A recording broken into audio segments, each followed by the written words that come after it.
네,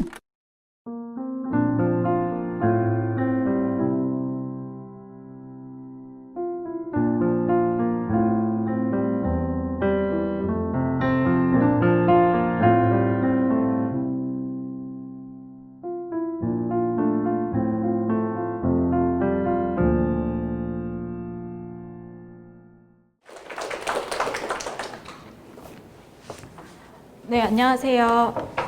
일주일 동안 잘 지내셨어요? 네. 자, 오늘은 이제 역사 부분에 대해서 말씀을 드려보도록 하겠습니다. 다음 주가 제가 이제 준비한 게 예술 파트인데요. 다음 주에 초입에도 이 얘기를 또 드리게 될 것 같아요. 우리가 이제 역사를 배우잖아요. 그러면 보통 일단 저희 꼬맹이 역사 공부하는 걸 보면은 한국사를 먼저 배웁니다. 한국사를 먼저 배우고 학년이 조금 올라가면은 이제 세계사라는 거를 배우게 돼요. 그럼 세계사는 크게 저희가 두 개로 배우게 되죠. 서양사와 동양사를 배우게 됩니다. 자, 우리는 동양사라고 쓰고 중국사라고 읽습니다. 그죠? 그래서 중국의 역사를 아주 그냥 하운주부터 시작해가지고 한국 학생들이 다다다다다 깨게 돼요. 제가 지난 주말에 이제 어제까지 일본에 있다 왔는데 저희 남편은 이제 일본을 전공을 했거든요. 근데 저는 이제 역사를 계속 하는 사람인데도 일본에 가면 특히 이제 역사적인 유적지를 가면 그게 그렇게 새로워요. 배운 기억이 별로 없어요. 그리고 이제 우리는 역사적인 그런 기억이 있기 때문에 쓱 지나가죠. 쓱 지나가고 그래서 저도 이렇게 공부를 하다가 특히 이제 최근에는 저는 일제시대 때 우리나라에 있었던 이슬람 일제시대 때도 한국에 무슬림이 있었거든요. 서울에 모스크가 있었어요. 대구에도 있었어요. 심지어 이 대구 그리고 칠곡 있죠. 이쪽 지역에 살았던 무슬림들이 일본 소설의 주제가 되기도 해요. 근데 우리는 이거를 전혀 모르잖아요. 첫 번째는 이슬람이니까 모를 거고요. 두 번째는 우리한테 일제시대는 너무 아픈 역사라서 제가 요즘 느끼는 건 우리는 너무 아픈 역사라서 빠르게 지나가는구나. 그래서 우리가 아팠던 것만 정말 딱딱딱딱 배우고 가슴 아파하면서 지나가는구나 라는 생각을 굉장히 많이 했어요. 오히려 역설적으로 더 많이 알아야 될 것 같고 더 깊이 알고 더 신랄하게 비판을 할 수 있어야 될 것 같은데 좀 아쉽다라는 생각이 들었거든요. 자, 근데 그런 것처럼 우리나라에서 역사를 배울 때 굵게 비어있는 시기가 한 시기가 또 있어요. 그게 바로 이슬람입니다. 그래서 저도 처음에 이제 아랍어과를 들어가가지고 이슬람 역사를 배우는데 너무 혼란스러운 거예요. 왜냐하면 제 머릿속에는 고대, 그쵸? 그 다음에 중세, 근세, 근대, 현대. 이거는 철저하게 서양사의 기준인 거예요. 근데 이게 이슬람이라는 지역의 역사에 들어가면 하나도 안 맞아요. 그래서 단어부터 다시 정리를 해야 되는 상황이 오게 되는 거죠. 자, 그래서 이슬람 역사를 말씀을 드리고 싶은데 이슬람 역사를 말씀을 드리려고 하면 또 지난번과 마찬가지로 저희가 이제 4주가 아니라 1년을 해야 되기 때문에 그거는 조금 무리가 있습니다. 그래서 오늘은 조금 더 흥미롭게 말씀을 드리려고 그러면 도대체 이슬람이라는 지역의 역사가 유럽이랑 어떤 소통을 하면서 발달을 했는가라는 부분을 조금 집중해서 말씀을 드리려고 해요. 이렇게 한 이유는 간단합니다. 제가 여기서 이슬람 역사만 얘기를 하면요. 일단 선생님들은 이름에서 이제 되게 당황을 하시게 돼요. 모든 사람의 이름에 이제 뭔 놈에 그렇게 압드가 많고 뭔 놈에 그렇게 이분이 많은지. 그죠? 그래가지고 재미가 별로 없을 것 같아서 저희가 알고 있는 익숙한 역사, 유럽의 역사를 따라가면서 이슬람 세계를 같이 말씀을 드리도록 하겠습니다. 자, 우리는 이슬람 지역이라고 이야기를 하고 지금은 유럽 지역이라고 이야기를 하는데요. 사실 이 표현은요, 굉장히 조금 어려운 표현이에요. 뭐가 어렵냐면 이거를 정말 딱 무자르듯이 여기서부터 여기까지는 이슬람이야 라고 이야기를 하고 여기서부터 여기까지는 유럽이야 라고 이야기할 수가 없어요. 일단 국경도 그렇게 되어 있지 않고요. 조금 더 고대로 넘어가게 되면은 이 지역은 하나로 묶이게 됩니다. 우리가 흔히 알고 있는 그리스 로마 신화도 다 지중해 연안에서 나오게 되고요. 심지어 이집트하고 연결되는 것도 전부 다 지중해를 두고 벌어지게 돼요. 근데 지중해가 이렇게 있으면 이 위쪽은 유럽이죠. 그리고 여기가 터키가 있어요. 여기가 지금 시리아, 레바논, 요르단, 이스라엘까지 팔레스타인 지금 한참 전쟁이 일어나고 있는 그쪽 지역이고요. 이 밑은 사실 아프리카예요. 그죠? 그래서 우리는 지중해라고 하면 많은 분들이 환상을 갖고 있죠. 이렇게 푸른 바다, 유럽의 어느 바닷가에서 막 그런 지중해라는 건데 실제로는 아프리카에도 지중해가 붙어 있는 거죠. 그럼 이제 좀 지중해가 낯설게 다가와요. 그죠? 그래서 이렇게 붙어 있음에도 불구하고 우리는 이 역사를 찢어서 봤기 때문에 이 역사가 같이 돌아간다라는 인식을 잘 못하고 있습니다. 근데 사실은요, 아주 먼 옛날부터 진짜 그리스 로마 신화가 나오던 그 시기부터 이 지역의 역사는 함께 돌아가기 시작했고요. 지금 현재도 같이 가고 있는 게 바로 이 지역의 역사다라고 먼저 전제를 말씀드리고 내용으로 들어가도록 할게요. 어쩔 수 없이 저희는 로마로 가야 됩니다. 로마로 가게 되면 자, 여기 보시면 로마이에요.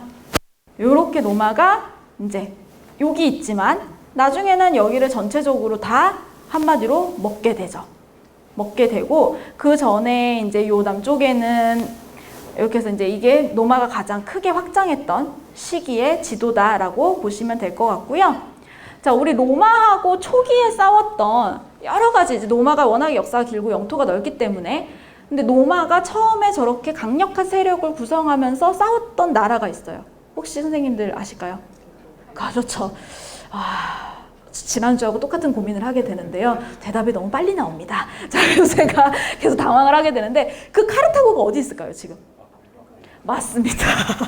이쪽에 이제 있게 되고요. 그거에 대해서 말씀을 드리도록 할게요. 자, 이렇게 들어가게 됩니다. 그래서 로마가 확장을 할 때 북아프리카 지역에 굉장히 빠르게 확장을 하게 돼요. 그 전에 북아프리카 지역에는요, 북아프리카 원주민들이 살고 있었어요. 원주민들이 자기네 문명을 만들어서 살고 있었고, 그 중에 제일 잘 나갔던 게 카르타고가 되겠죠. 그래서 그렇게 이제 지역을 만들어서 살고 있었는데, 이 지역에, 로마가 군대를 보내서 정복을 하고, 다시 말해서 일종의 식민지를 만든 거예요. 식민지를 만들어서 이제 계속 같은 활동을 하게 된다라고 보시면 될 것 같아요. 그래서 특히 이쪽 지역, 지금의 튀니지, 리비아 이런 지역에는요, 로마의 유적지가 굉장히 많이 남아 있습니다. 그리고 튀니지, 리비아 이런 지역에 남아 있는 로마 유적지는요, 로마는 사실 뭐 이 시기는 아직 기독교가 공인이 됐던 시기가 아니니까 어떻게 보면 이슬람 문화권에서 볼 때는 좀 다신의 문화고 너무나 먼 문화니까 살리지 않을 것 같은데 실제로 튀니지나 지금 리비아는 아니지만 튀니지 같은 경우는 저 지역을 로마의 유적지를 굉장히 활발하게 관광상품으로 활용을 하고 있어요. 그래서 유네스코에도 등록을 하고 있고요. 그렇게 해서 이제 관리를 해 나가면서 이거를 상품화 하려고 노력을 하고 있는 모습을 보이고 있습니다. 자, 그래서 이런 식으로까지 이제 발전을 해서 520년에서 1204년까지 이렇게 들어갔다라고 보시면 될 것 같아요. 그래서 로마조차도 이쪽 유럽 지역뿐만 아니라 지금의 우리가 흔히 얘기하는 중동 지역이라는 지역까지도 쭉 발달을 하게 되고요. 여기서 보시면은 이렇게 지금 여기 아바시드라고 하는 거는 조금 이따 뒤에서 배울 이슬람 관련 왕조라고 보시면 되고요. 여기는 이제 룸셀주크라고 하는 왕조도 있게 되고요. 자, 그리고 여기 지역에 이제 만지키르트라고 하는 지역이 거를 확인하실 수가 있을 겁니다. 근데 만지키르트 아래 보시면은 지금 굉장히 중요하다라는 식으로 표기를 한 다음에 1071년이라고 연도가 써 있어요. 전 연도는 로마사에서 특히 이제 비잔틴 제국의 로마사에서 굉장히 중요한 해입니다. 그 이슬람 역사를 전공하는 학생들한테 몇 년 해를 좀 중요하게 가르치는 해들이 있는데 그 중에 하나가 바로 1071년이에요. 1071년은요, 뭐가 있었던 해냐면 만지키르트 전투가 있었던 해입니다. 자, 그럼 도대체 만지키르트 전투가 뭐냐 보시면 알겠지만 여기 지금의 터키 이쪽에 자리를 잡고 있죠. 이제 이쪽으로 가면은 터키 이제 지금의 터키 땅으로 넘어가게 되는데요. 원래 저 만지키르트는 이제 비잔틴 제국의 땅이었습니다. 근데 이슬람이 확장을 하면서 1071년에 이슬람과 비잔틴 제국이 한판 붙게 돼요. 자, 그랬을 때 이슬람이 제대로 전쟁에서 성공을 거둔 거. 이슬람 세계가 이겼던 전쟁이 바로 저 1071년의 만지키르트 전투다라고 보시면 될 것 같습니다. 자, 그럼 만지키르트 전투로 비잔틴이 무너졌느냐? 그거는 아니에요. 부잣집이 망해도 3년은 간다고 하잖아요. 그래서 비잔틴은 오래 버팁니다. 오래 버텨서 저 이후로 조금 더 넘어가게 되고 이제 오스만 제국까지 넘어가서 콘스탄티노플이 완전히 이제 함락이 되게 되면서 멸망을 하게 되는데 그 전까지는 요 만지키르트 전투가 기점이 된다라고 이야기를 해요. 저 시기를 딱 기점으로 해서 이제 쇠락이 본격적으로 시작이 됐기 때문에 굉장히 중요한 포인트라는 거죠. 그럼 결과적으로 저게 비잔틴 제국의 역사에서 그만큼 중요하다는 얘기는 다시 얘기하면 비잔틴 제국이 무너지는데 결정적인 역할을 한 문화권이 누구다? 바로 이슬람 문화권이다 라고 이야기를 할 수가 있다는 거죠. 자, 근데 우리는 이쪽 시선에서는 잘 배우지 않아요. 그럼 어디서 배우느냐? 비잔틴이 멸망한 거를 저쪽 서유럽의 발달에서 배우게 되죠. 그렇게 해서 양쪽의 시각이 존재함에도 불구하고 한쪽만 배우게 된다라고 여러분이 알아셨으면 좋겠습니다. 자, 근데 그럼 뭐 이거는 유럽만 늘 그러느냐? 또 그거는 아니에요. 굉장히 재밌는 건 십자군 전쟁, 선생님들 아시죠? 십자군 전쟁은 유럽의 그런 어떤 그 교황을 중심으로 했던 기사단이 예루살렘을 재정복을 하러 간 거잖아요. 그래서 우리가 이제 다 서양사를 배우셨으니까 서양사에서는 이 십자군 전쟁이 엄청 중요하죠. 그래서 저희가 뭐 몇 차 십자군 전쟁까지 있고 중요한 인물들이 있고 막 이렇게 배우잖아요. 근데 이슬람사에선 십자군 전쟁을 또 그렇게 예민하게 배우지 않아요. 그냥 저기 변방 예루살렘이라는 지역에, 물론 중요하긴 했지만 어쨌든 한 지역에 십자군 유럽인들이 들어왔었고 오래 점령한 것도 아니고 금방 쫓겨났어. 요 정도 톤으로만 배워요. 굉장히 재밌죠. 역사는 양쪽 당사자가 존재하는데 우리는 늘 한쪽 당사자의 시각으로 배운다라는 점이 굉장히 재밌다라고 보시면 될 것 같습니다. 자, 그럼 본격적으로 비잔틴과 사산조 페르시아를 배우도록 하겠습니다. 자, 비잔틴하고 사산조 페르시아, 또 비잔틴은 많이 들어보셨을 텐데 사산조 페르시아는 많이 안 들어보셨을 거예요. 어디서부터 들어보신 기억은 있을 텐데 사산조 페르시아, 지금의 이란? 이렇게 생각을 하실 거예요. 자, 보통 사산조 페르시아가 과거에는 그러니까 유럽에 있는 성물, 유럽에 있는 그런 그림, 회화에서는 어떤 식으로 그려지냐면 이런 느낌으로, 이쪽에 이제 사산조 페르시아의 그런 왕들의 모습이고요. 요게 이제 유스티니아누스 대제에서 비잔틴 제국의 황제의 모자이크입니다. 이런 느낌으로 그려져요. 저희는 이걸 잘 모르죠. 저희 주변에 있는 게 아니니까. 그럼 저희한테 사산조 페르시아, 강력한 군대, 이거의 느낌은 어떻냐? 이거는 사이에서 조금 아시는 분 있고 모르시는 분 있을 것 같은데요. 이게 그 유명한 영화 300입니다. 그래서 이제 유명하죠. 이렇게 많은 젊은이들이 이렇게 반나체로 나와가지고 자신의 어떤 남성성을 뽐내면서 전쟁을 하는데, 그렇게 멋있는 스파르타의 전사들하고 대조적으로 굉장히 이상하게 나오는 캐릭터가 하나 있어요. 저거는 도대체 사람인가 괴물인가, 그리고 심지어 막 대사를 읊는 것도 좀 이상해요. 그래서 뭔가 굉장히 자아도취가 돼가지고 그런 식으로 꾸며져요. 그게 바로 요 인물이에요. 요 인물이고, 이 인물이 바로 사산조 페르시아의 왕이라고 그려집니다. 저희는 이렇게 현대사회 미디어에서도요, 비잔틴 쪽, 그러니까 로마 쪽, 그쪽은 되게 멋있다 이렇게 그려져요. 근데 또 페르시아로 넘어가게 되면 저기는 괴물들이 사나? 이런 느낌이 좀 드는 거죠. 뭐 코에 뚫어놓고 목에 막 이렇게 주렁주렁 달아놓고 머리는 민머리고, 실제로는 근데 그 시대는 이렇게 봤다라는 거예요. 그러니까 우리가 지금 갖고 있는 이미지가 굉장히 이렇게 틀어져 있다는 거죠. 자, 이슬람 세계가 본격적으로 발달하기 직전, 그래서 7세기 초 그리고 6세기 후반에는요, 이 세상을 양분하는 가장 큰 두 세력이 있었어요. 그게 바로 비잔틴 제국과 사산조 페르시아입니다. 자, 사산조 페르시아도요, 제국입니다. 그래서 두 제국이 굉장히 발달을 하고 있었는데요. 제국은 단순하게 군사력이 뭐 엄청나게 강했다던가 돈이 엄청나게 많았다던가 이것만으로 제국이라고 칭하지는 않습니다. 제국은 기본적으로 어떤 행정적인 부분, 정치적인 부분, 이런 모든 부분에 있어서 완벽하게 현대 국가랑 유사한 체계를 갖추고 있었기 때문에 저희가 제국이라고 부르는 거거든요. 그래서 비잔틴 제국하고 사산조 페르시아가 아주 맹수처럼 양쪽에서 으르렁대고 굉장히 오랜 시간을 이제 장악을 하고 있었어요. 그러던 570년에 예언자 무함마드가 태어난다고 하고 612년에 계시를 받고 622년에 헤즈라가 일어나게 되는데, 요때쯤이 되면 이슬람이 바로 여기 아랍이라는 지역에서 이렇게 뾰족하게 올라오는 느낌이 있게 되는 거죠. 자, 그래서 여기 비잔틴 제국과 사산조 페르시아가 요렇게 양쪽 땅을 양분해가지고 유럽 쪽과 이제 중앙아시아까지 장악을 하고 있던 사이에 아라비아 반도가 요 밑에 있었거든요.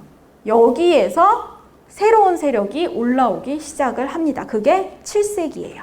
7세기에. 자, 그러면 이슬람에서는 7세기 이전은 뭐라고 할까요? 이슬람 세계의 역사는 7세기 시작을 하는 거잖아요. 우리가 이슬람 세계라고 할 수 있는 것. 물론 그 전에 아랍이라고 하는 아랍 민족, 그러니까 보통 우리가 유목민이라고 하는 그 베두 민족이 있었는데, 베두 아랍인들이 있었는데 그 사람들도 분명히 있었거든요.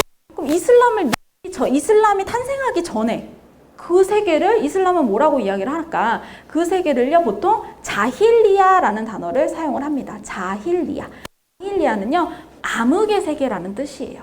그래서 이슬람이 도래하기 전에는요 사람들이 암흑 속에 있었다라고 이야기를 해요. 그것도 굉장히 시선이 재밌죠. 사실 그전에는 비잔틴과 사산조라고 하는 제국이 있었음에도 불구하고 이슬람이 있지 않았기 때문에 사람들의 어떤 영적인 부분, 정신적인 부분이 암흑에 있었다라고 이야기를 합니다. 자, 기독교하고 다르게 이슬람은요 초기부터 굉장히 활발하게 영토 확장을 합니다.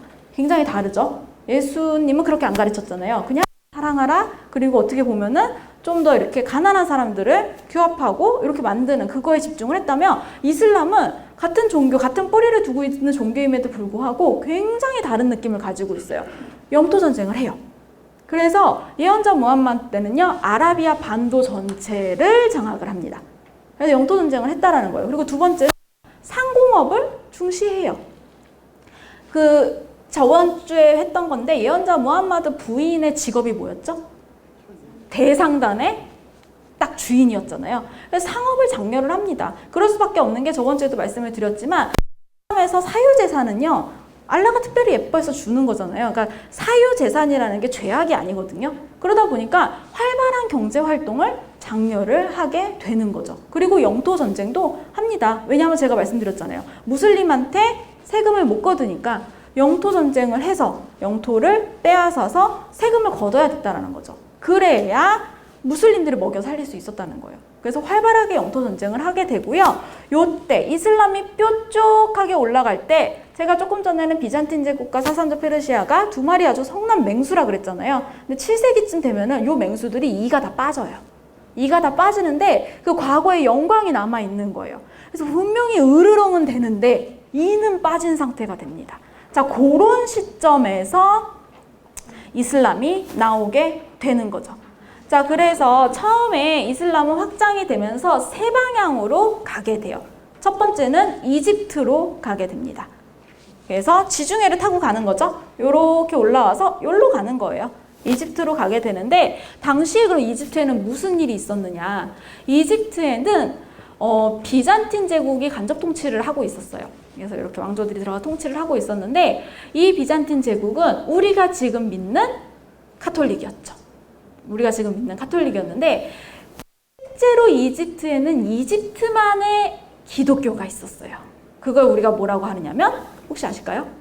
네, 맞습니다. 콥틱이라고 합니다. 여기 선생님들 수준이 너무 높으셔가지고 콥틱이라고 하고요. 그 콥틱은요, 그러니까 이게 종교적으로 들어가면 조금 어려운데 결국은 이제 예수님의 어떤 성질을 하나만 있다고 믿느냐, 두 개가 있다고 믿느냐의 차이예요. 우리가 지금 믿는 건 두 개가 있다고 믿는 겁니다. 인성과 신성이 다 있다고 믿는 거예요. 지난번 수업하고 좀 연결이 되죠?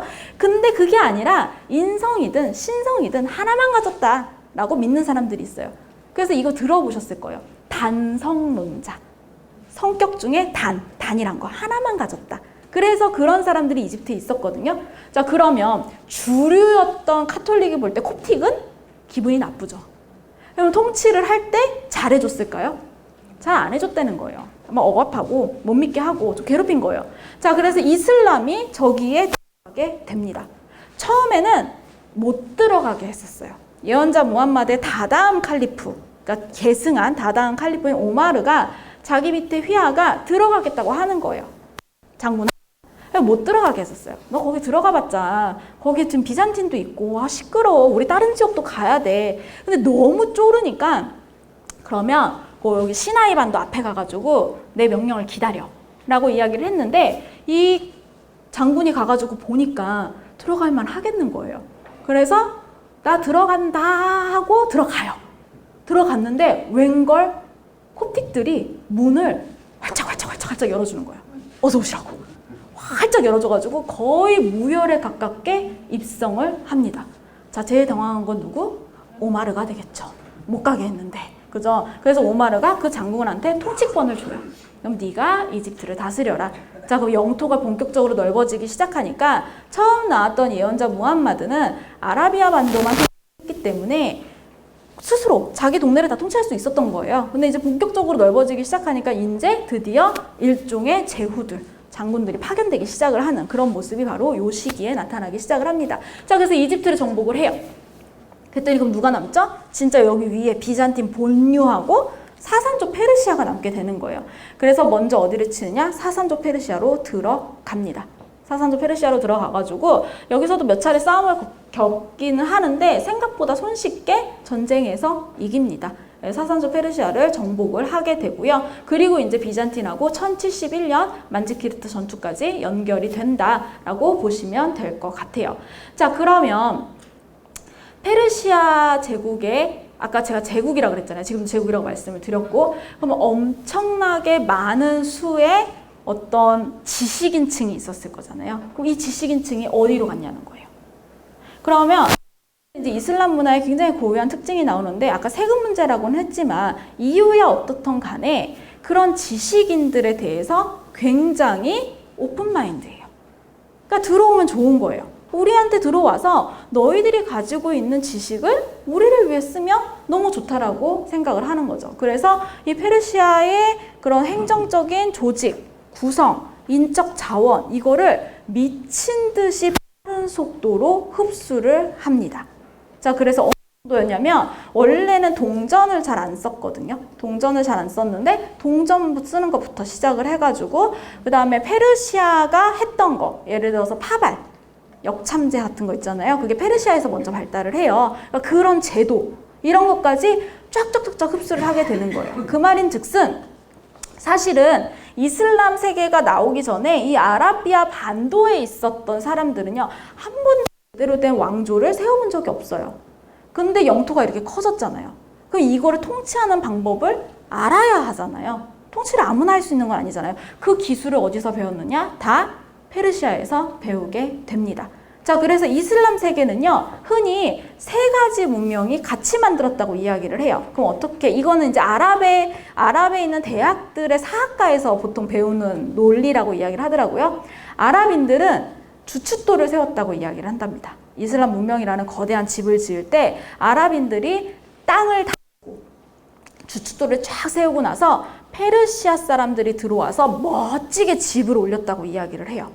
그러면 그거를 이제 다른 세력, 다른 외부 세력을 막아내면서 지켜낸 군인들 같은 역할을 한 게 바로 투르크다. 이렇게 얘기를 해서 이슬람 세계는 아랍과 페르시아와 투르크가 함께 만들어간 문명이다라고 이야기를 할 수가 있습니다. 자, 그렇게 해서 이렇게 아랍이 발달을 하게 되고 비잔틴도 이 위에서 역할을 계속 하게 되고요. 자, 그러면 이 비잔틴 이쪽 유럽 쪽하고 아라비아 쪽이 아예 교류가 없었느냐? 아닙니다. 지속적으로 계속 싸워요. 그리고 여기 하나 더 말씀을 드릴게요. 여기 지금 보시면 여기가 지금의 스페인하고 포르투갈이 있는 지역입니다. 여기를 이베리아 반도라고 이야기를 해요. 그리고 이쪽에 누가 살고 있었냐면 뭐 지금도 살고 있지만 베르베르 민족이라고 하는 민족이 살고 있었어요. 선생님도 혹시 영어로 벌버리언이라고 아시죠? 야만인입니다. 자, 아까 제가 누가 살고 있었다고? 베르베르 민족이 살고 있었다고 합니다. 그래서 일설에 따르면 바로 그 벌버리안이라고 하는 야만인이라고 하는 단어가 베르베르에서 나왔다고 해요. 유럽인들이 볼 때 아프리카에 누가 살고 있는데 니네 누구니? 라고 물어봤는데 자기네들이 이제 베르베르라고 이야기를 한 거죠. 베르베르 민족은 자기네 베르베르어가 따로 있었을 정도로 그리고 이쪽에 작은 왕조들을 세웠을 정도로 발달을 했던 문명이었는데 그럼에도 불구하고 유럽은 이제 이거를 조금 낮잡아 봤던 거죠. 자, 근데 이 베르베르 민족은요, 이쪽에서 7세기 초에 이슬람이 시작이 된 이후에 누구보다 빨리 이슬람을 받아들입니다. 누구보다 빨리 이슬람을 받아들이고 711년에 어디를 넘어서 여기가 바로 지브롤터 해협입니다. 지브롤터 해협을 넘어서 이베리아 반도로 들어가요. 그리고 12년 만에 피레네 산맥을 넘어서 프랑스 남부까지 올라가게 됩니다. 자, 그래서 여기가 뚫렸으면, 만약에 이제 이 프랑스가 뚫렸으면 이쪽으로도 뚫리고 이쪽으로도 뚫리는 거예요. 유럽 전체가 뚫리게 되는 거였죠. 근데 이제 프랑스가 그거를 막아내죠. 내고 다시 요 밑으로 들어와서 여기에만, 이베리아 반도에만 이슬람 세력이 잔존하게 됩니다. 언제까지? 711년에서 1492년까지 잔존하게 됩니다. 1492년은 뒤에 가서 다시 또 신대륙 발견 부분에서 말씀을 드리도록 할게요. 자, 그러면 여기가 또 왜 중요하냐? 일단 711년에서 1492년, 거의 700년에 가까운 시기를 뭐를 하게 된 거냐면 일종의, 그러니까 식민지배랑 별다를 바가 없는 거죠. 근데 이제 그때까지만 해도 어떤 우리 지금 근현대 사회에 그런 중앙 정부 조직이 갖춰진 거는 아니었기 때문에 그냥 저 지역에 공존했다라고 보는 게 조금 더 맞는 표현일 것 같습니다. 그래서 이슬람 세력이 여기서부터 쭉 다 올라가게 돼요. 근데 제가 공존이라는 단어를 썼잖아요. 이거는 이슬람 관점이에요. 이슬람 세계에서는 진짜 이렇게 얘기를 합니다. 공존했다는 거예요. 그리고 이슬람 세계에서도 저 시기, 저 지역을 약간 너무 멋있게 미화하는 사람들이 되게 많아요. 그래서 저게 이제 대표적인 왕조 이름이 이제 그 도시가 꼬르도바라는 도시가 있는데요. 그런 서구와의 어떤 공존을 꾀하는 재단의 이름으로 꼬르도바를 사용하기도 해요. 꼬르도바 재단. 그래서 저 시기를 꿈을 꾸는 거예요. 자, 그럼 스페인 사람들이 볼 때는 어떨까요? 기분 나쁜 거죠. 스페인 사람들은 그 시기를 뭐라고 칭하느냐? 레콩키스타라고 합니다. 그 스페인어로는 리컨퀘스트, 재정복 시기라고 이야기를 해요. 이슬람은 공존했다고 하는데요. 똑같은 시기를. 같은 시기는 스페인에서는 재정복 시기인 거예요. 711년에 우리가 침략은 당했지만 1492년까지 재정복을 했다, 독립투쟁을 했다라고 하는 겁니다. 그래서 실제로 그렇게 하게 되고요. 그러다 보니 이 스페인에는요, 어마어마한 문화유산들이 남아있게 되는 겁니다. 이슬람 문화와 기독교 문화가 완벽하게 섞인 게 남아있게 되는 거죠. 그럼 어떻게 그럴 수 있느냐? 스페인은 유럽의 그 어느 지역보다도 카톨릭 문화가 강한 나라예요. 그래서 심지어 그 이사벨하고 페르난도, 신대륙을 발견한 국왕 부부 같은 경우는요, 교황으로부터 그 카톨릭 국왕 부처라고 하는 명칭을 받았을 정도로 굉장히 카톨릭 문화가 뿌리 깊은 나라거든요. 거기에 이슬람 문화가 들어가게 된 거예요. 그러니까 이게 완벽하게 결합되지도 않고 그렇다고 완전히 분리되지도 않고 그런 상태로 남아있게 된다라는 거죠. 그래서 그런 문화적인 부분은 이제 다음 주에 하게 되고 오늘은 딱 정치까지만 말씀을 드리도록 하겠습니다. 자, 그래서 여기에도 이제 이슬람 세력이 들어가게 되는 거죠. 자, 그리고 지도는 제가 못 갖고 왔는데 이쪽 좀 상상을 해보도록 할게요. 서쪽으로는 이베리아 반도, 유럽까지 들어갔습니다. 자, 동쪽으로는 어디까지 갔을까요? 동쪽으로는 중앙아시아? 중국까지 가게 됩니다. 중국 그 당시 나라가 당나라가 되고요. 당나라의 수도였던 저희가 장안의 화제라고 하는 그 장안, 지금은 시안이라고 보통 이야기를 하죠. 시안까지 이슬람이 들어가게 됩니다. 그래서 중국에도 흔적이 남아있는데 안타깝게도 이제 시진핑 정부가 들어오고 난 이후부터는 그 이슬람의 흔적을 없애는 활동을 굉장히 열심히 하고 있는 중이라서 얼마나 앞으로 남아있게 될지는 잘 모르겠어요. 근데 저도 아직 가보지는 못했는데 이제 시안에 가게 되면은 동대사라고 해가지고 굉장히 오래된 그 이슬람 모스크가 아직까지 남아있는 그런 모습을 볼 수 있다라고 하고요. 자, 그래서 이슬람은요, 저렇게 이베리아 반도 유럽에서 동쪽으로는 중국까지 발달했던 문명이었습니다. 그 중간을 싹 다 휩쓸었다라고 보시면 될 것 같아요.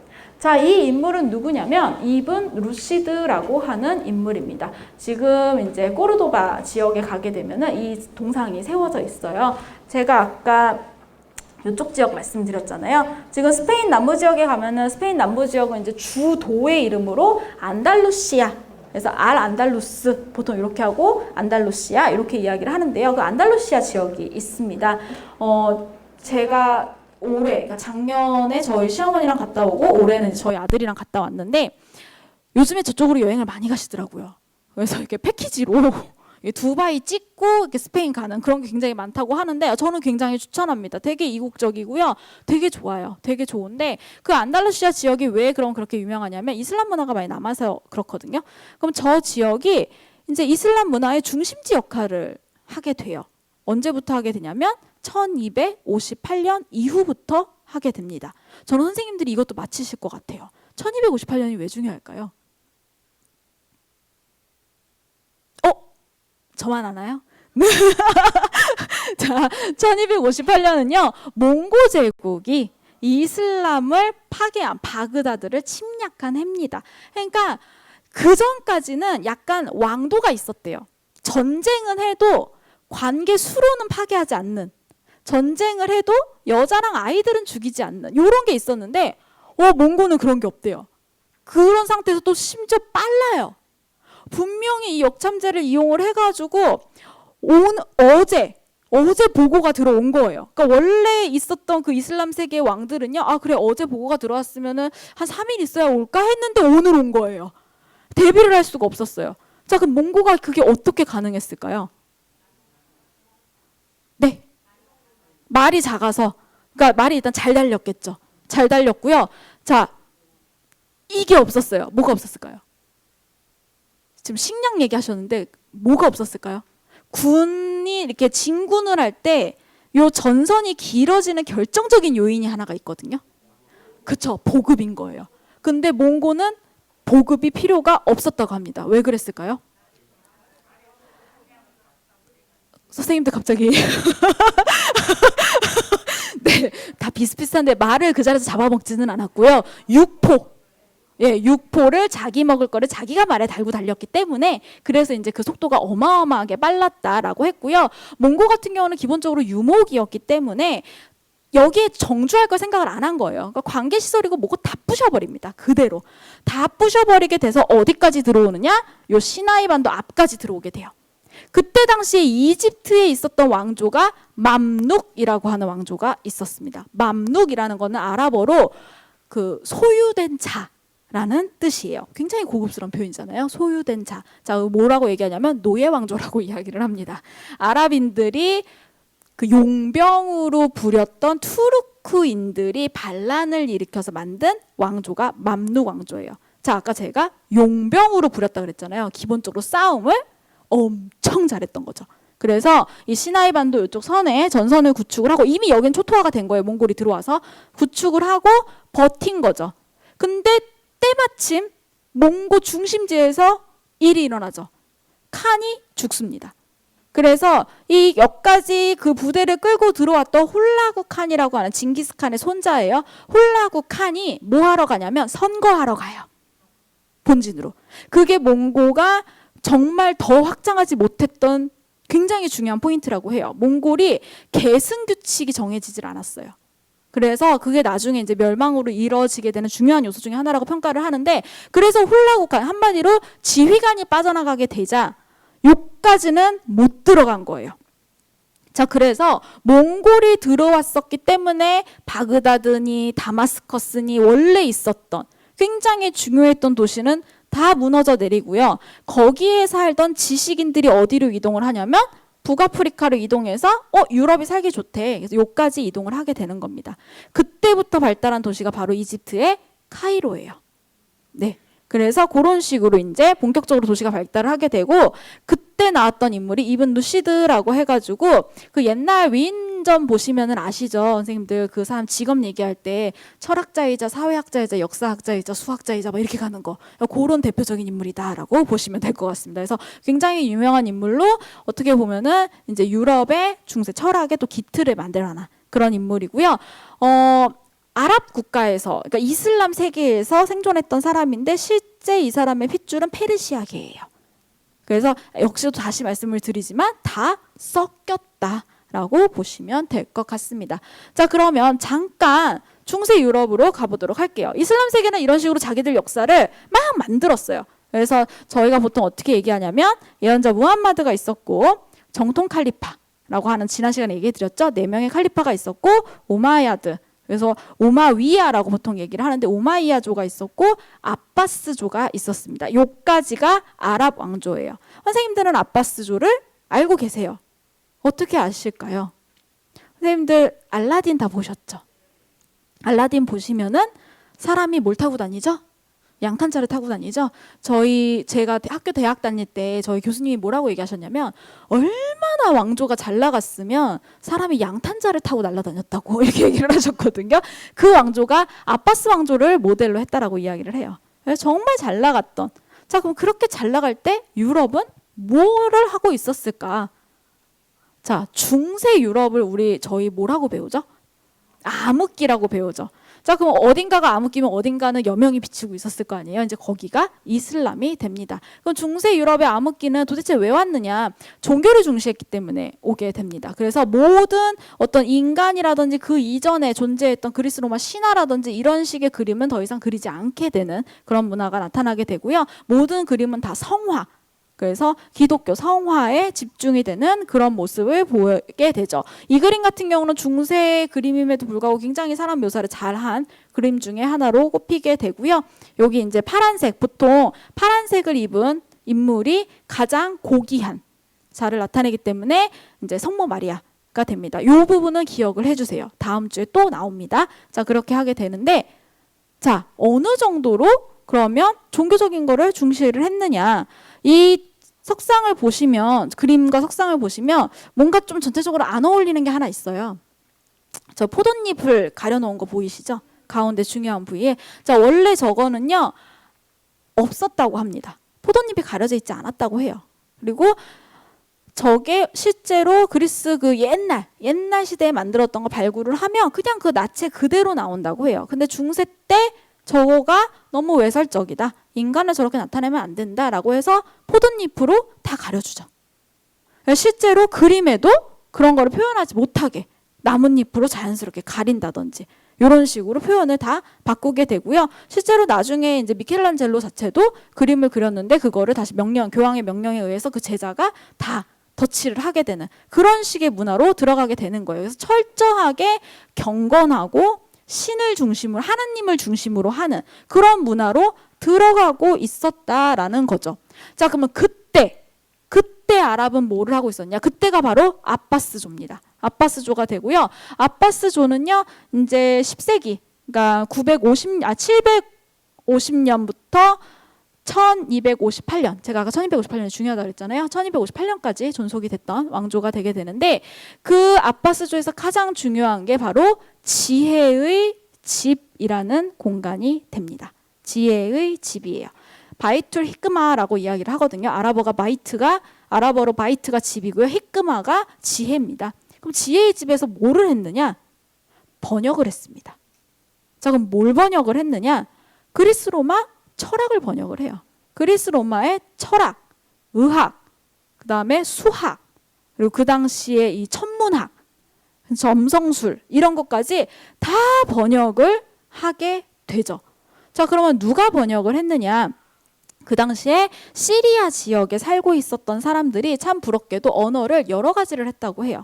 기본적으로 지난 시간에 한번 말씀을 드렸지만 아람어라고 하는 예수님이 사용했던 그 세먹의 아람어를 할 수가 있었고요. 다마스커스는 비잔틴 제국의 문화권에 있었기 때문에 라틴어도 가능했던 거죠. 자, 그래서 그렇게 여러 가지 언어를 할 수 있던 사람들이 실제 그냥 아랍에서 나고 자란 사람들이 읽을 수 있게끔 책을 다 번역을 합니다. 다 번역을 해가지고 읽게 해주는 거예요. 지금으로 치면 영어로 나오는 모든 책을 한국어로 다 번역을 해주는 거예요. 저의 소원이에요. 그래서 저는 요즘 날이 갈수록 발달하고 있는 AI가 너무 좋습니다. 그래가지고 이게 이렇게 발달을 한다면 진짜 이제 서구랑 우리의 그런 공부의 격차가 없어지겠구나라는 감이 되게 많이 오거든요. 조금만 더 버티면 되겠다 이런 생각이 들 정도로 하는데 어쨌든 그거를 이 시대에 중동에서는 했다는 거죠. 아랍에서는 흔히 이제 암흑기라고 해가지고 그 이전에 인간 중심의 어떤 사고가 담긴 책들 다 묻어버리고 태워버리고 유럽에선 이랬다면 그거를 다 가지고 와가지고 아랍에서는 번역을 다 하는 거예요. 그리고 뭐를 하느냐? 발전을 시킵니다. 단순히 번역만 한 게 아니고요. 자기네들이 그걸 또 해석하고 주석을 달고 다시 또 연구하고 엄청나게 발달을 시키게 돼요. 그래서 그렇게 발전이 되면서 앞에 있었던 유럽의 문화가 한번 이슬람 세계로 훅 넘어오게 되는 거죠. 자, 그렇게 돼서 이슬람 세계는 저번에도 말씀을 드렸지만 오히려 신학이 발달하는 것보다는 철학이나 법학이 발달을 했을 정도로, 그래서 논리가 발전을 했을 정도로 그렇게 발전하는 모습을 보였다라고 볼 수가 있습니다. 자, 그래서 거기서 가장 중요한 역할을 했던 게 지혜의 집이고요. 아바스조가 멸망한 이후에도요, 저 문서가 다 어디로 넘어간다? 북아프리카와 이제 아까 말씀드렸던 스페인 남부 지역, 그리고 한 군데가 더 있어요. 바로 시칠리아 섬으로 넘어가게 됩니다. 이탈리아 남부에 있는 섬이 바로 시칠리아 섬인데요. 시칠리아 섬은요, 그래서 이제 유럽인과 그다음 이슬람 세계의 그런 무슬림들이 번갈아 가면서 통치를 해요. 서로 이렇게 왔다 갔다 하면서. 그러면서 이제 문화가 남아있게 되는 그런 요소를 하는 지역까지 들어가게 됩니다. 자, 그러면 다시 본론으로 들어와서 이제 르네상스 이야기를 해보도록 하겠습니다. 자, 르네상스를 뭐가 자극을 했는지, 그러니까 르네상스가 일어날 수 있게끔 자극을 준 요인들은 사실은 연구자마다 정말 다양하게 이야기를 해요. 그리고 획일화시킬 수는 없어요. 자, 근데 이제 이슬람 쪽에서는 그럼 어떻게 자극을 했는지를 말씀을 드리도록 할게요. 르네상스는 결과적으로 저희가 앞에서 봤던 그런 신 중심, 하느님 중심, 종교 중심의 문화에서 다시 태어나다. 그래서 인간 중심의 문화로 넘어오는 겁니다. 그래서 그때 당시 유럽 사람들도 제일 하고 싶어 했던 것 중에 하나가 바로 그리스 로마. 그때의 철학이라든지 그때의 인간관이라든지 그런 개념들을 되살리고 싶어 했어요. 자, 그럼 문제가 있죠. 자료가 없는 거예요. 왜냐? 그 오랜 중세 암흑기 동안 그 자료가 다 유럽에서는 사라진 거죠. 그럼 이거를 어디서 찾아왔냐라는 거예요. 이슬람 세계에서 뭐를 하고 있었다? 번역해서 발전시키고 있었던 거예요. 근데 이슬람 세계하고의 접점이 있었죠. 스페인 남부 지역과 시칠리아 섬입니다. 그래서 그쪽 지역부터 다시 원래 그리스 로마의 그런 문화들이 다시 유럽으로 흘러 들어가기 시작을 해요. 그래서 한마디로 주고받는 거예요. 지금 계속 주고받고 주고받은 거 가지고 발전을 시키게 되는 거죠.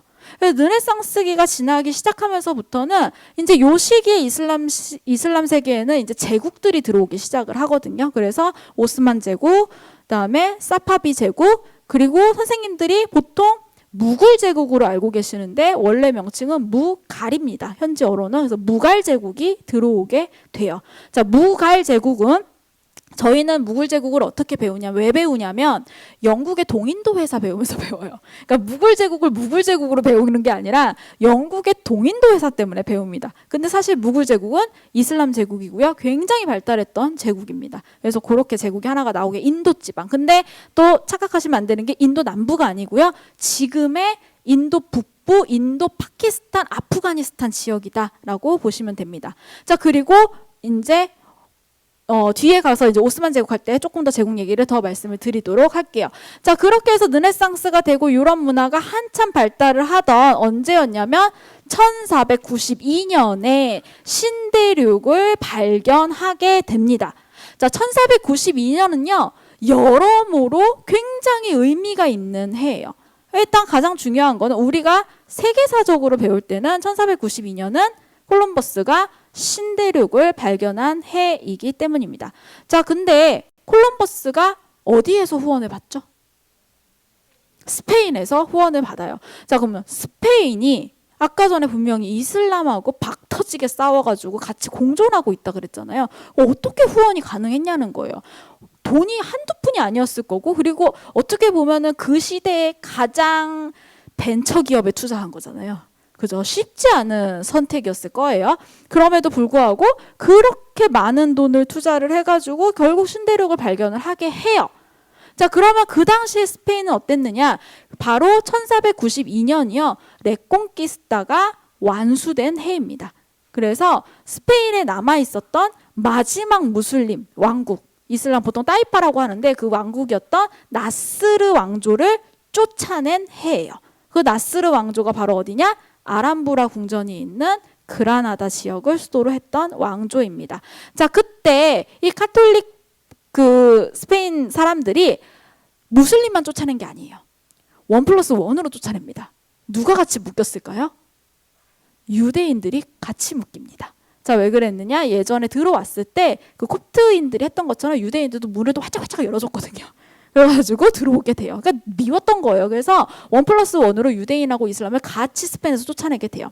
이 사람들을 다 쫓아냈을 정도로 스페인은 국력이 올라갔던 거예요. 카톨릭 국력이 굉장히 올라갔었고 1492년에 최초로 스페인 어학 문법책과 사전이 출판이 돼요. 그러니까 완전히 이제 결속이 다져졌다는 거죠. 그래서 유럽 세력이 다시 구축을 딱 힘을 딱 받게 되는 그 시점이 바로 1492년이 되는 거고요.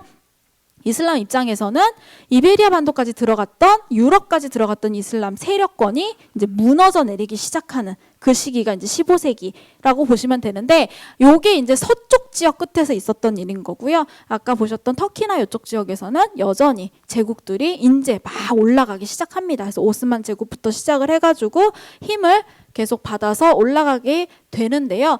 이 1492년이 중요한 거는 1492년 이후가 되면 결과적으로 신대륙 발견이라는 게 유럽이 발전할 수밖에 없는 뭐를 만들어내는 거죠? 뭐를 갖고 오게 되는 거죠? 재화를 갖고 오게 됩니다. 신대륙에서 이제 금, 은 이런 것부터 시작을 해가지고 어떤 거래의 일환이 될 수 있는 향신료 이런 것들이 미친 듯이 들어오게 되는 거죠. 자, 그러면 약간 조금 다른 얘기긴 한데 왜 해가 지지 않는 나라는 스페인이 아니라 영국이 됐을까요? 시작은 스페인이 했잖아요. 그쵸. 무적함대 그래서 엘리자베스에 의해 가지고 무적함대가 이렇게 딱 망가지게 되는 그것도 되게 중요한데 더 중요한 이유가 그 많은 금은 보화를 가지고 와서 스페인 왕실은 뭐를 했냐면 예술 작품을 삽니다. 네, 그 전에 그랬거든요. 그 전에 유럽의 왕조들은 예술품 막 저거 하잖아요. 수집하고 왕궁 멋있게 만들고 그러니까 그거를 계속 하는 거예요. 그러니까 그렇게 해도 괜찮다고 생각을 한 거죠. 반면에 영국 같은 경우는 이거를 산업혁명의 기반을 닦는데 쓰게 되기 때문에 거기서 또 유럽 안에서 역사가 남유럽과 서유럽의 역사가 갈리게 되는 모습을 보이게 됩니다. 자, 근데 아랍 같은 경우는 그런 걸 몰랐어요. 신대륙이고 뭐고 간에 일단 오스만 제국이 어마어마하게 발달을 하게 되죠. 자, 그래서 오스만 제국은 이제 15세기부터 해가지고 이제 20세기 초반까지 가게 되는데 우리는 그럼 오스만 제국을 왜 알고 있을까요? 저희 뭐 오스만 터키, 오스만 투르크 이렇게 알고 있고 오스만 제국이라고 알고 있잖아요. 제가 아까 무굴 제국은 저희가 동인도 회사 때문에 안다 그랬잖아요. 자, 그럼 오스만 제국 학생들이 오스만 제국을 왜 알고 있을까요? 오스만 제국이 엄청나게 발달했던 제국이라서일까요? 그게 아니고요. 1차 세계대전 때 줄 잘못 써가지고 망한 나라. 그래서 독일하고 이쪽 이탈리아 쪽에 섰던 그쪽에 섰던 나라로 오스만 제국을 알고 있죠. 자, 그래서 우리는 오스만 제국을 간접적으로 아는 거예요. 근데 실제로 오스만 제국이 얼마나 많은 역사를 가지고 있고 그 메흐메드 2세가 콘스탄티노플을 점령을 할 때 얼마나 기상천외한 방법으로 배를 산으로 끌고 갔잖아요. 그렇게 해가지고 그 밑에 있었던 그 구조물을 넘어가는 그러면서 콘스탄티노플 그 천혜의 요새라고 해서 콘스탄티노플을 함락하지 못해가지고 비잔틴 제국을 멸망을 못 시켰던 거거든요. 근데 그거를 무너뜨렸다라는 그러니까 그런 식의 역사는 우리가 알지 못한다라는 거죠. 근데 오스만 제국은 어쨌든 굉장히 굵은 거를 남기게 되고요. 안타깝게도 1차 세계대전 때 줄을 잘못 선 것도 맞습니다. 줄을 잘못 선 것도 맞게 되는 거고 그렇게 해가지고 이제 이렇게 전 세계적으로 영향을 미친다라고 보시면 되는데 재밌는 거는요. 우리나라 그 구한 말 그리고 일제시대까지 우리나라는 오스만 터키를 알고 있었어요. 그래서 그 당시에 신문들을 이렇게 찾아보면은 그 터키인에 대해서 쓴 게 나와요. 그리고 그 무슬림에 대해서 문화를 쓴 것도 다 신문 기사로 나오고 사진까지 찍어서 나오는 것도 있어요. 그래서 알고 있었어요. 우리나라는 그때 당시에 있었던 그 1차 세계대전에 유럽과 이슬람 세계의 연합 부터 시작해가지고 그 이후에 있었던 모든 그런 식민 통치 이런 것도 다 알고 있었고요. 일제시대 때 되면은 오스만 터키 사람이 한국으로 들어옵니다. 한국으로 들어와서 일본을 방문했다가 한국에 들어와서 기행문을 남겨요. 기행문을 남겨서 한국에 있는 사람들이 일제의 통치 아래서 어떻게 살고 있는지 이거를 다 기록으로 남깁니다. 자, 그렇게 해가지고 있는 기록도 있어요. 굉장히 재밌죠. 그럼 왜 그러느냐? 이슬람 세계가 서구의 공격을 받고 있었을 때, 이제 현대로 넘어와서 공격을 받고 있었을 때, 그리고 결국은 제국주의 밑에 식민 지배를 받기 시작을 했을 때, 이 사람들도 독립운동을 해야겠죠. 그죠? 그 독립운동을 어디서 했냐면 일본에서 합니다. 굉장히 재밌죠. 서구의 제국주의를 피해가지고 자기네 나라 찾겠다고 독립운동 하러 온 곳이 일본이에요. 그래서 인도에서도 지식인들이 일본으로 넘어와가지고 독립운동을 하고요. 그리고 이슬람 세계에서도 오고요. 러시아 서쪽 지역에 있었던 무슬림들도 다 넘어옵니다. 그래서 이 사람들이 어디 사느냐? 만주, 그다음에 한반도, 일본에 살게 돼요. 그래서 이 사람들이 그 라인을 따라가지고 다 거주했던 기록이 남아있거든요. 그래서 이런 식으로 오히려 그 시대에 한국인들이 더 이쪽 지역을 좀 많이 알고 있었고, 물론 이제 기록을 보면 굉장히 재밌죠. 굉장히 우리의 시각으로 이렇게 사람이 아니라고 보죠. 우상 숭배를 하는 저런 무식한 것들, 뭐 이런 식의 느낌으로 써져 있어요. 우리 같은 양반들은 저렇게 보면 안 된다 이런 식으로 써져 있기는 한데, 그건 이제 마지막 수업에서 조금 더 말씀을 드리도록 하겠습니다. 자, 그래서 오스만 제국도요 굉장히 이렇게 쭉 발전을 해서 이제 완벽하게 피크를 찍고, 그래서 굉장히 발전된 상태로 피크를 찍고 나서 1차 세계대전 때문에 멸망을 하게 되고요. 그때 당시에 뭐 어떤 신식 군대로 혁명을 일으킨다든지 뭐 이런 식으로 해가지고 많은 일들을 하게 되는데, 이 오스만 제국이 아까 이제 르네상스를 시작으로 해가지고 산업혁명이 일어나고 제국주의가 발달을 해가지고 다른 지역을 식민지배하면서 자신들이 생산해낸 물건을 팔아야 했던 유럽인들이 볼 때는 오스만 제국이 조금 무너졌으면 좋겠는 거죠. 너무 큰 덩어리가 가운데 있는 거예요. 자, 그래서 이 영국, 대표적인 나라 영국이 고민을 이렇게 합니다. 아, 저거를 어떻게 해야지 무너뜨리지? 그러면서 똑똑하죠. 지역을 연구하기 시작해요. 그럼 저기를 알아야 무너뜨릴 거 아니에요. 너무너무 그러니까 더 깊게 더 치면으로 들어가서 저 사람들의 모든 정신구조를 분석을 해내야 무너뜨릴 방법을 찾는다라고 보는 거예요. 그래서 영국이 이제 오스만 제국을 연구하기 시작을 해요. 여기서 나오는 학문이 지역학입니다. 네, 그래서 지역학이 제일 발달한 나라는 영국과 일본이에요. 그래서 정말 이제 세밀하게 그때 기록이 많이 남아 있는데, 영국이 찾아낸 방법은 이거였어요. 오스만 제국을 가만히 보니까 투르크 민족이 지배층이고 아랍인들이 피지배층인 거예요. 심지어 말도 안 통해요. 그래서 아랍인한테 가가지고 얘기를 해요. 야, 반란 일으키면 우리가 니네 편들어주고 나중에 니네 땅 줘가지고 아랍인은 나라 세우게 해줄게 라고 합니다. 뭘로? 굉장히 로맨틱하게 편지를 주고받아요. 그게 후세인 맥마흔 서한이라는 겁니다. 그래서 영국에서 이 맥마흔이라고 하는 외교관이 후세인한테, 후세인이 이제 그 당시 아랍, 지금의 요르단, 팔레스타인, 시리아, 레바논 요 지역의 통치자였거든요. 그래서 지도자. 그래서 이렇게 써주는 거예요. 그래서 충실하게 후세인은 반란을 계속 일으켜요. 후방을 치는 거죠. 자, 그렇게 해줬으면 얼마나 좋을까요? 그때 당시 영국과 프랑스는 또 밀약을 맺습니다. 야, 중동 지역 이렇게 쪼개자. 찢어 이렇게 해가지고 지금도 시리아랑 그쪽 이라크 이렇게 보면은 국경이 일자로 쫙 뻗어 있잖아요. 이렇게 쫙쫙 찢어져 있잖아요. 저희가 지금 팔레스타인이라고 이야기를 하잖아요. 팔레스타인이라는 나라는 원래 없었습니다. 원래 이제 시리아, 그 레바논 요쪽 지역 전체를 팔레스티나라고 이야기를 했죠. 근데 그 지역에 이제 그런 식으로 서구가 들어오면서 금을 긋기 시작을 하는 거예요. 금을 긋기 시작을 하면서 영국과 프랑스는 이제 사이크스-피코 조약을, 비밀 조약을 맺으면서 이렇게 살자. 그래서 우리가 이제 땅 따먹기를 이렇게 할 거야. 후세인 맥마흔 서한은 던지는 거죠.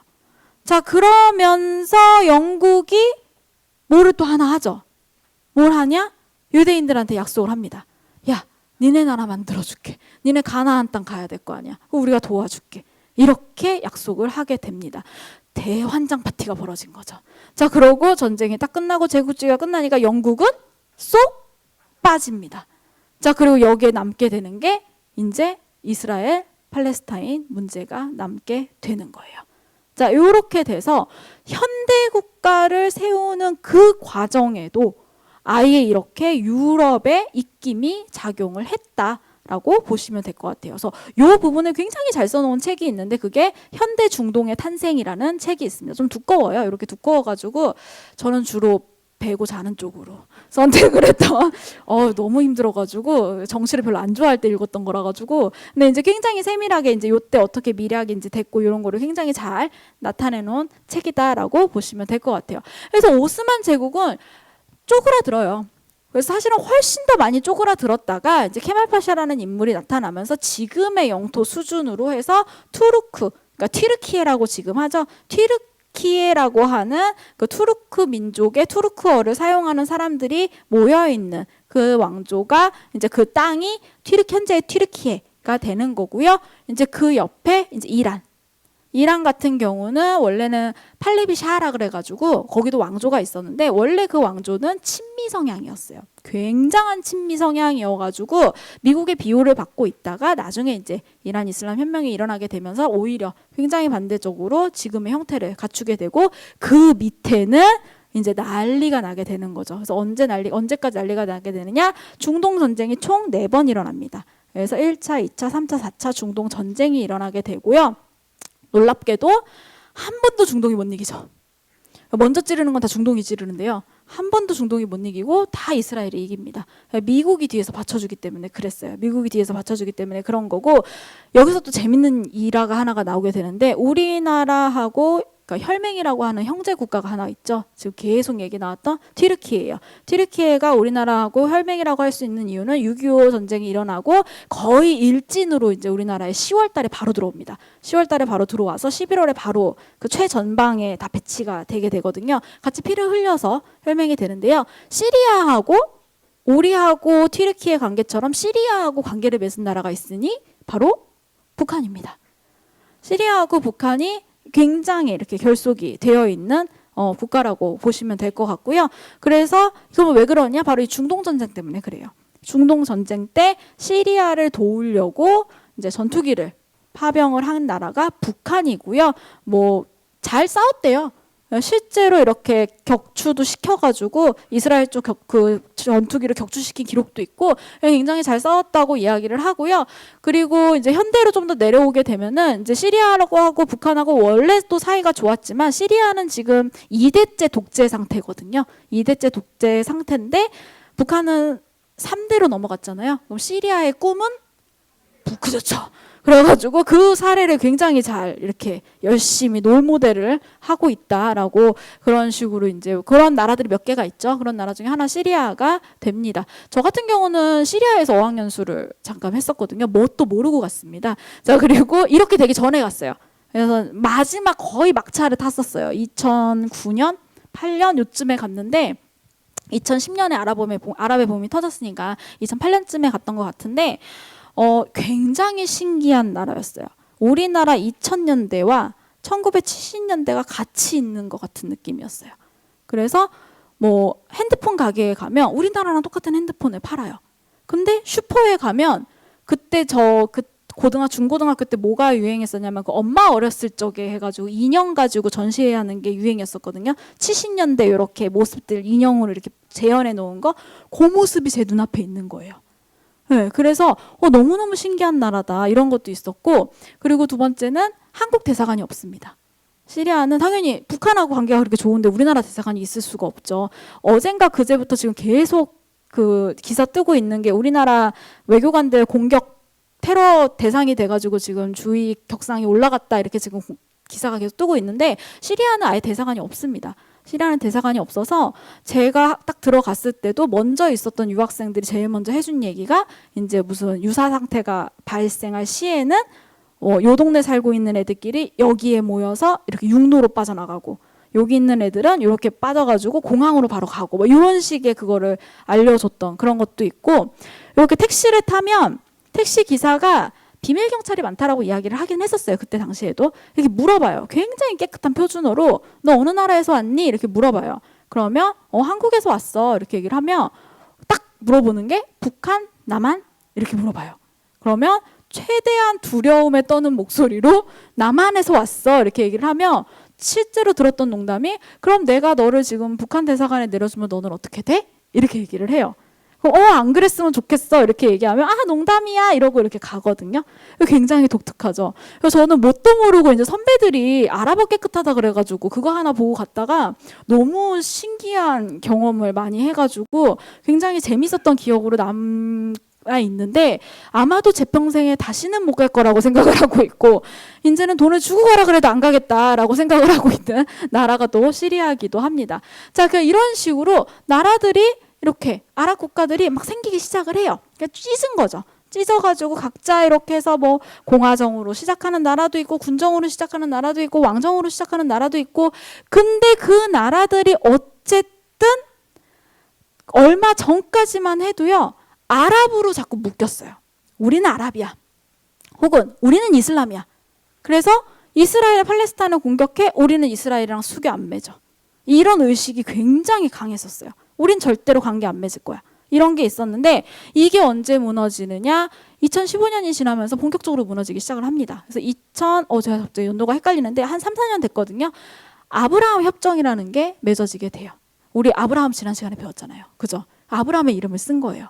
굉장히 기가 막힌 장면이죠. 아브라함이라는 이름을 썼다는 거는 어디까지 올라간다? 시작까지 올라간다는 거잖아요. 제가 유일신의 시작이라 그랬잖아요. 아브라함의 자손들로 이렇게 찢어진다 그랬잖아요. 그러니까 요 앞에까지 올라간 거예요. 이게 도대체 뭐냐? 아랍에미레이트와 이스라엘이 협력협정을 맺은 거예요. 자, 이렇게 되면서 이제 그러면 뒤에 있던 사우디아라비아도 살짝 나도 이런 느낌이 되는 거죠. 근데 이제 사우디아라비아 빈살만 같은 경우는 맺으려고 했는데 아버지인 살만이 이제 그거는 안 된다. 내 눈에 흙 들어오기 전에 그거는 안 된다. 이렇게 해가지고 잠깐 이제 밀어놓고 굉장히 좋은 무드가 형성이 되고 있었어요. 이러다가 이스라엘이 다 화해하는 거 아니야? 그럼 누구만 바보가 되냐면 팔레스타인이 바보가 되고, 또 압박을 느끼게 되는 거는 이제 그 팔레스타인 하마스의 뒤에 있는 이란이 또 부담을 느끼게 돼서, 이란하고 이스라엘은 이란 이슬람 혁명이 일어난 이후로는 굉장히 사이가 안 좋거든요. 그전에는 사이가 좋았는데 이란이 또 부담을 느끼게 되는 거예요. 그래서 이게 과연 어떻게 될까? 이게 계속 이렇게 화해 모드로 갈까라고 하던 중에 작년 10월에 터진 게 바로 하마스가 이제 이스라엘을 공격하게 되는 그런 모습으로 나오게 됩니다. 그래서 그때 되게 말이 많았었어요. 도대체 왜 공격을 했을까? 그러니까 애지간히 미치지 않고서야 저게 도대체 얼마나 후폭풍이 클 건데 도대체 쟤네들은 왜 저러는 걸까 해가지고 정말 연구자들 사이에서도 의견이 분분했었어요. 이게 이제 이렇게 통합이 안 되는 거죠. 누구도 예상할 수 없는 거예요. 그 사람들의 마음을. 근데 이제 전반적으로 얘기한 거는 일단 이런 따뜻한 분위기를 깨야겠는 거예요. 이게 자기들한테는 도움이 될 게 하나도 없는 거예요. 그러니까 자기네들이 잊혀지고 있는 중인 거잖아요. 그래서 그런 부분에 대해서도 이야기를 계속 하게 되었고요. 그러면서 이제 싸움이 계속 진행이 되고 있었고, 이제 계속 연결해서 말씀을 드릴 텐데 그런 분위기가 지속이 되었다라고 보시면 될 것 같아요. 자, 그러면 하마스는 왜 저렇게까지 공격을 하느냐? 하마스는 이제 무장 단체가 되는 거고, 이스라엘 같은 경우는 그 전에 이제 중동 국가들 같은 경우는 이스라엘하고 협력을 해야지만 본인들이 경제적인 이익을 얻을 수도 있고요. 그러니까 이제는 아랍이 문제가 아니고 우리나라라는 개념이 생기기 시작을 한 거예요. 그래서 예전에는 우리나라 이익이 조금 사라지더라도 우리는 아랍이니까 도울 거야, 이게 있었다면 이제는 아니야, 그래도 우리나라. 근데 이거는 세계적인 추세랑 같이 맞물려 가는 거예요. 그러니까 미국조차도 문을 걸어 잠갔잖아요. 그래서 자국 중심주의로 가잖아요. 굉장히. 그래서 그러니까 미국이 먼저다. 이걸로 먼저 가게 되는 것처럼 중동 국가도 그 흐름하고 같이 가는 거예요. 그래서 우리가 보통 그거를 스트롱맨이라고 부르거든요. 그래서 트럼프, 그다음에 푸틴, 터키의 에르도안 이런 식으로. 그래서 빈살만 뭐 이런 식으로 해가지고 스트롱맨들이 출연을 하면서 세계적인 분위기가 우리나라 중심으로 먼저 가던 중이었기 때문에 그런 식의 이스라엘하고도 새롭게 그런 거래를 하는 와중에서 벌어지게 된 거고요. 하마스 같은 경우는 한동안은 보통 정당화가 됐다라고 생각을 했었어요. 얘네는 더 이상 폭력적인 거는 저지르지 않을 것 같아 라고 해서 이스라엘도 약간 긴장을 놓았었다 라고 보통 이야기를 하는데 이제 작년 10월에 그런 일이 퍼지게 됐고요. 이제 오늘까지도 계속해서 지금 이제 라파 쪽으로 또 공격을 하고 또 작년 11월에 있었던 어떤 그 오디오 하나가 BBC에서 다큐멘터리를 만들어가지고 조금 전에 떴거든요. 그래서 아이가 도망가는 아이의 뒤통수를 쏜 그런 영상이 또 그러니까 아랍 아이를 쏜 영상이 벌어져가지고 조금 문제가 될 것 같다라고 보고 있습니다. 자, 그래서 요게 뭔지 혹시 아세요? 이게 무슨 장면인 것 같으세요? 그냥 굉장히 어두운 밤하늘에 광선 3개가 네. 요거 아이언돔입니다. 네. 아이언돔이 이제 그 날라오는 미사일을 격추하는 그래서 이렇게 섬광을 그리면서 올라가는 그 모습이다라고 보시면 될 것 같아요. 이거는 요런 사진은 찾아보면 이제 너무 많이 나와가지고요. 저희 구미니까 저는 그리고 제가 그 얘기 안 드렸죠. 저는 김천 살고 있거든요 지금. 네, 김천 살고 있어서 제가 김천 이사 오고 나서 제가 김천 이사 왔을 때 얼마 안 지나서 터졌던 일이 사드였어요. 다 아시죠, 선생님들? 네. 제가 그때 그 육군 3사관 학교에서 근무하고 있었거든요. 그 교수직으로 있었는데 하도 사드가 난리인데 저는 이제 군대에 있으니까 그래서 거기는 교육기관이니까 그런 미사일 가르치는 교수님들 막 다 계신단 말이에요. 대령님들 막 계신단 말이에요. 찾아갔어요. 대령님 저 질문이 있는데요. 뭔데 이러시길래 그 사드 진짜 위험해요. 그때 대령님이 진심으로 짜증내는 얼굴로 그냥 살아. 괜찮아. 그래서 그렇구나. 그래서 그러면은 이제 뭐 대령님이 그러시니까 저는 그냥 안심하고 살게요. 이렇게 했었거든요. 그게 이거잖아요. 사드가 이제 아이언돔입니다. 그래서 이 날라오는 거를 이제 요격할 수 있는 그거라고 하고 있고요. 그래서 이제 또 작년 10월에 그렇게 난리가 났었고 그때는 제가 느끼기에는 조금 너무나 기형적으로 느껴질 정도였어요. 왜냐하면 이스라엘은 팔레스타인하고 이스라엘은 늘 그렇게 싸웠거든요. 잊혀질만 하면 싸우고 잊혀질만 하면 폭탄 터지고 잊혀질만 하면 총질하고 이렇게 싸웠는데 작년 10월은 유난히도 마치 우리나라 바로 옆에서 전쟁이 난 것처럼 우리나라 언론에서도 어마어마하게 보도가 됐고요. 그리고 뭐 세계적으로는 말도 못하고요. 도대체 또 이거는 왜 이런 걸까 이런 생각을 저희끼리 막 했었는데 아마도 이제는 SNS가 너무 발달을 하면서 이게 실시간으로 사람들이 보면서 그거에 대한 자극에서 오는 그런 현상이 아니었을까라고 생각을 하면서 그때 한참 대응을 했던 그런 기억이 있는데 그게 이제 또 우리나라에는 그게 굉장히 조금 상징적으로 온 거예요.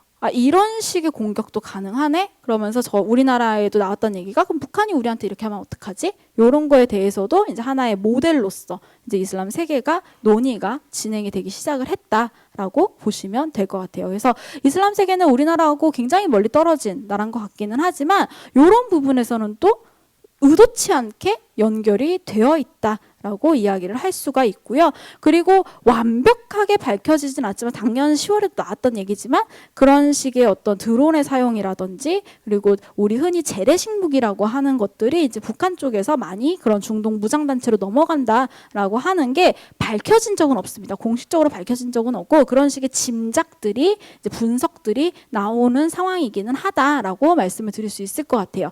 그러던 중에 올해 4월 초에 시리아 주재 이란 영사관에 이스라엘이 폭격을 가하게 됩니다.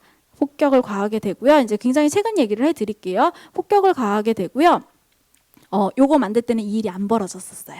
그래서 못 가지고 왔는데, 자, 폭격을 가하게 돼요. 그럼 도대체 이게 왜 큰 일이냐? 영사관은 그 나라 땅이거든요. 사실. 영사관뿐만 아니라 국적기도 그 나라 땅이거든요. 공격하면 안 되는 거예요. 그걸 공격하면 그 나라 영토를 직접 공격한 거랑 똑같다라고 간주가 되기 때문에 이란 입장에서는 영토를 공격받은 거예요. 이란 입장에서는 보복을 안 할 수도 없고 할 수도 없는 거죠. 했다가는 전쟁이 또 날 수도 있는데요. 아까 제가 중동전쟁 4번 있었다 그랬잖아요. 5번째 전쟁이 일어날 수도 있는 그런 상황이거든요. 근데 4번 다 졌잖아요. 굉장히 지금 이스라엘은 더 발달했잖아요. 굉장히 부담스러운 상황이었던 거죠. 그래가지고 이란은 계속 얘기를 해요. 공격한다. 우리 공격한다. 내가 공격하지 않으려면 니네 유엔 안보리 올려라. 성명 내라. 근데 영국 그리고 미국, 프랑스 이쪽이 그거를 무시합니다. 러시아가 실제로 유엔 안보리 성명서를 제안을 해요. 근데 그게 하루 만에 거절을 당해요. 이유는 간단했어요. 이스라엘의 측의 주장을 받아들인 거예요. 이스라엘이 뭐라고 얘기하냐면 영사관을 공격한 게 아니라 그 옆에 있던 무장단체의 근거지를 공격한 거다라고 이야기를 해요. 그래서 서구 쪽에서는 이스라엘의 말에 일리가 있을 수도 있으니 그 조사하기 전에는 안보리 성명 못 낸다 이렇게 얘기를 했던 거예요. 자, 그래서 그때 당시에 우리나라 이렇게 되게 유명한 선생님들이 다 이렇게 예상안을 내놓으세요. 뭐라고 이야기를 하시냐면 공격 못 한다고. 그래서 굉장히 이제 이렇게 소극적 공격. 그래서 뭐 헤즈볼라 레바논에 있는 무장단체죠. 이란의 지원을 받는 아니면 하마스 요런 사람들을 다시 이용해가지고 소극적인 공격을 할 수도 있다. 모든 사람의 추측이 다 틀렸죠. 네. 그래서 이제 안 그래도 예전에 러시아 우크라이나 전쟁 났을 때 한번 이제 그쪽 전문가 교수님들이 학을 뗀 적이 있었거든요. 왜냐하면 우리나라뿐만 아니라 전 세계 거의 대부분의 학자들이 러시아는 우크라이나 공격 안 한다 그랬어요. 근데 전쟁이 일어났거든요. 그래가지고 다 그때 정치하시는 선생님들이 전부 다 나 이제 예상 안 할 거라고 예측 안 할 거라고 다들 막 이렇게 내둘렀는데 이번에도 또 이제 일이 터지니까 다들 또 물어보는 거죠. 이란이 공격할 것 같으니까 그러니까 그렇게 못합니다. 했어요. 2주 만에 때렸는데 군사 기지를 때렸다고 이야기를 해요. 그리고 그때도 아이언돔이 이제 요거를 다 잡아서 요격을 했고 아이언돔이 못 잡는 거는 그 주변에 요르단 그다음에 미국 그리고 후방에서는 이제 사우디가 지원을 해가지고 이제 전투기가 가가지고 또 이렇게 격추를 시켰다라고 해가지고 피해가 실제로는 없었다라고 이야기가 나오고 있습니다. 자, 그렇게 해가지고 막 긴장감이 고조가 됐었어요. 긴장감이 다시 또 고조가 되는 거예요. 네타냐후는 자기는 이제 다시 재공격을 할 거다 이러면서 막 또 격렬하게 반응을 하기 시작을 하고 그러면 이제 이란은 나는 니네가 공격하면 공격할 거야. 이런 식으로 이제 계속 가는 거죠. 나는 분명히 살살 때렸는데 그럼 내가 이 정도도 안 하고 어떻게 살아? 이런 뉘앙스로 이제 계속 이야기를 하고 미국은 했다만 봐. 이런 식으로 이제 가게 되고 이렇게 해가지고 이렇게 좀 정리가 되는 듯 했는데 오늘 갑자기 또 기사가 나왔어요. 이라크의 무장단체가 이스라엘을 공격했다 라고 나왔어요. 근데 이스라엘에서 관련 기사가 하나도 안 나왔어요. 아마도 속된 말로 뻥카일 거다라고 이제 교수님들이 평가를 하시더라고요. 그래서 이제 그쪽에서 나온 게 없다. 그래서 제가 이제 방금까지 보고 따끈따끈한 거는 그렇다라고 말씀을 드릴 수가 있어서 이 부분은 조금 더 체크를 해야 되는 거고 지금 이제 조금 문제가 되는 거는 아까 그 말씀드린 BBC에서 만든 다큐멘터리에서 11월에 그러니까 일종의 이거는 이제 국제법 위반 그러니까 전쟁 범죄라고 볼 수 있는 그런 사건이 발생을 해서 요거에 대해서 이제 제소를 하겠다라고 이야기가 나온 상태인 거고요. 이거랑 맞물려 가지고 전 세계적으로 굉장히 재밌는 현상이 하나가 나오는 게 이제 젊은 세대를 중심으로 팔레스타인하고 연대하는 그런 분위기가 형성이 되고 있습니다. 그래서 작년 10월에 요 분쟁이 일어났을 때부터 미국에서는 이미 이제 대학생들 중심으로 팔레스타인을 지지하는 성명을 내고 그렇게 하고 또 대학을 지원하고 대학에 장학금을 주고 후원을 하는 손 큰 유대인들은 니네 취업 못하게 막아버린다. 이렇게 또 하는 게 있고 니네 장학금 다 처리한다. 그러니까 총장이 나서서 그거 아니다. 이렇게 얘기하는 뭐 이런 식의 상황까지도 벌어지고 있는데 그게 이제 굉장히 조금 더 심화돼가지고 지금은 뭐 전 세계적으로 약간 이렇게 운동처럼 굉장히 크게 올라오고 있어요. 팔레스타인을 지지한다. 팔레스타인을 위해서 대학을 점거하자. 이런 식으로 해가지고 대학을 점거해가지고 강의 못하게 하고 팔레스타인 지지 성명을 내고 이런 식의 활동들이 쭉 진행이 되고 있고요. 우리나라에도 조금씩 유사한 그런 운동들이 벌어지고 있는 상황이에요. 근데 뭐 심해지지는 않을 것 같다라고 이야기를 드릴 수 있을 것 같습니다. 자, 일단 제가 준비한 거는 지금 8시 30분인데 요 정도까지 준비를 했는데 그냥 역사하고 관련돼서는 제가 일단 기본적으로 다 답변을 드릴 수 있거든요. 그러니까 편하게 그냥 질문을 해주시면 제가 이제 궁금해 하시는 거 중심으로 해가지고 추가 설명을 드리도록 하겠습니다.